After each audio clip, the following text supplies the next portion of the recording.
Hi everybody, it's Cheryl, and it is Solo Sunday and another labor of love technique that I want to offer you.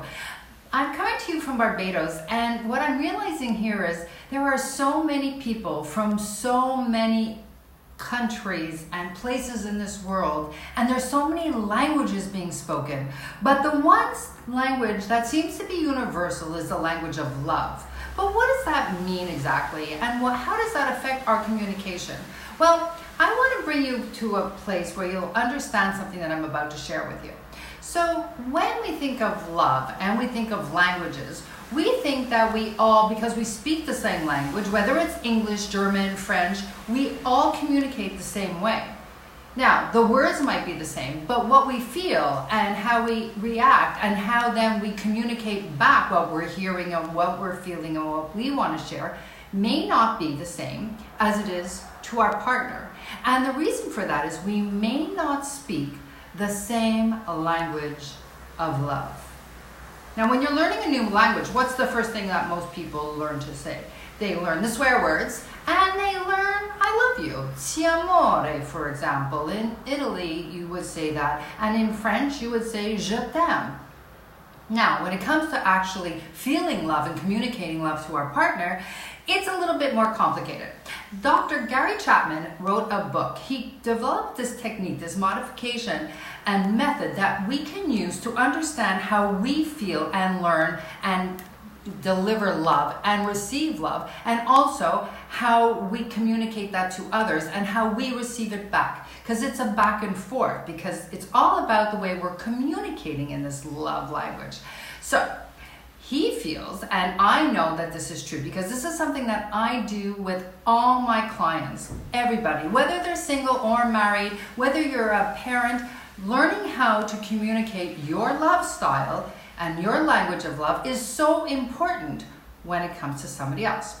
And here's the reason. You can't keep somebody guessing as to what language resonates with you. What is your language?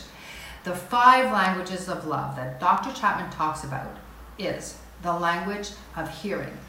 What it is, how you hear things. When somebody speaks words to you, it's the words that say, I love you to you. That means you understand the language of love of hearing. Then there's the gift, meaning the person thought of me. Look at what they bought for me. They were thinking of me. To that person, that's how they receive love. Then you have acts of kindness. Somebody doing something for you every day because it says, I love you. It could be your partner making coffee for you in the morning, says, I love you. The 4th one, quality time. That means for me to feel love, if I respect quality time and that's how I feel love, I need the person that's with me to give me their undivided attention and give me quality time together, more than anything else, more than gifts, more than saying I love you. And then there's the physical touch.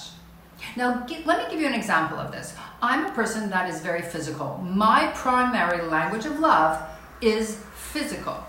So if I am with somebody, if my partner is, for instance, word, he feels love if I say I love you, if I'm constantly doing things to say I love you. But if he just says I love you to me, I don't feel loved. I need to be touched.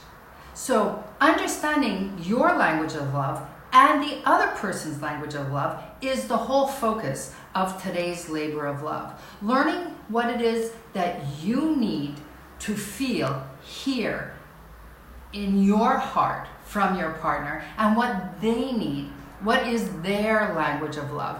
And then you have to talk to each other in each other's language. That's the key. So today's labor of love, you can go to the 5languagesoflove.com and you can take the quiz. And anybody that's around you that you want to make sure you're communicating, that you love them with, have them take the same test. Because then you'll understand that just because you need to be touched today doesn't mean that if you touch them, they feel your love. They might need the gift. They might need that quality time. They may need to hear, I love you. And tell that person what it is you need. And make sure you ask them their language of love. I'll have more for you every week. Right now I am enjoying Barbados, but I'm not just here playing. Nope, I'm working on how to bring you here to retreat with me and make a pact for life going forward in 2020, understanding what it is that you need to live the life you want. That's what being your lifestyle strategist is all about. And we're going to get you here, whether it's one at a time or in a group, and we're going to make pacts together to actually have you start really owning the life you want and how to get it. Have a great day, everybody. Enjoy your solo Sunday, no matter who you're spending it with. Bye.